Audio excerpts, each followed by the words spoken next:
This book is called The Night Before Christmas, and it's a long poem by Clement C. Moore, with pictures especially painted for this book by Grandma Moses.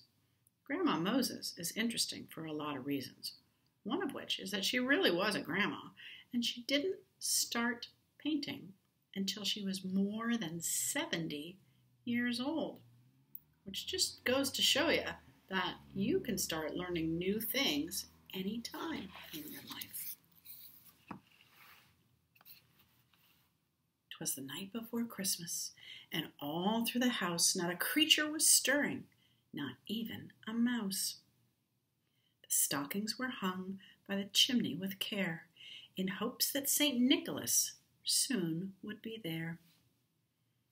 The children were nestled all snug in their beds, while visions of sugar plums danced in their heads.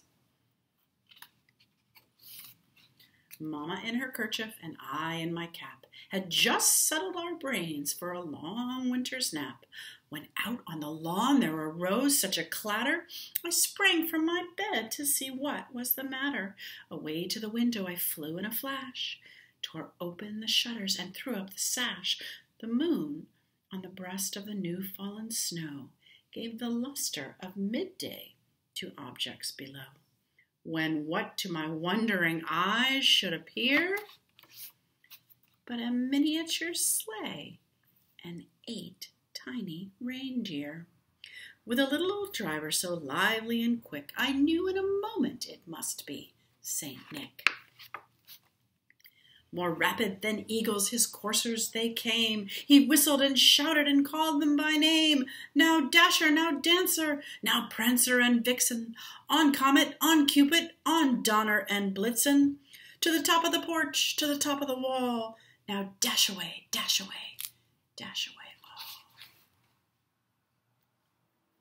As the dry leaves that before the wild hurricane fly, when they meet with an obstacle, mount to the sky, so up to the housetop the coursers they flew, with a sleigh full of toys, and St. Nicholas too.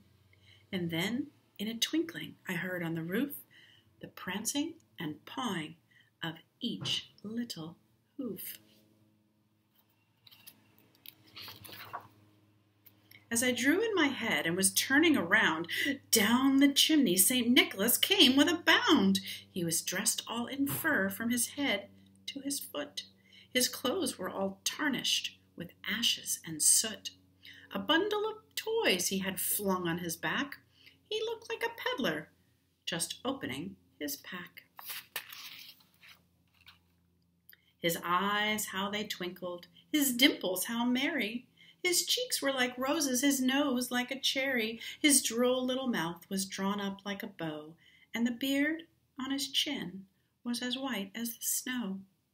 The stump of a pipe he held tight in his teeth, and the smoke, it encircled his head like a wreath. He had a broad face and a round little belly that shook when he laughed like a bowl full of jelly. He was chubby and plump, a right jolly old elf. I laughed when I saw him in spite of myself. A wink of his eye and a twist of his head soon gave me to know I had nothing to dread. He spoke not a word, but went straight to his work and filled all the stockings, then turned with a jerk, and laying his finger aside of his nose and giving a nod, up the chimney he rose. He sprang to his sleigh, to his team gave a whistle, and away they all flew like the down of a thistle. But I heard him exclaim, ere he rode out of sight, "Happy Christmas to all, and to all a good night." And that's the end of the story. There's a photo of the real Grandma Moses. You might have been able to tell from this poem, this story, that it was written a very long time ago by Clement C. Moore. And it's a traditional Christmas story that people have told during this time of year for years and years. I hope you enjoyed it.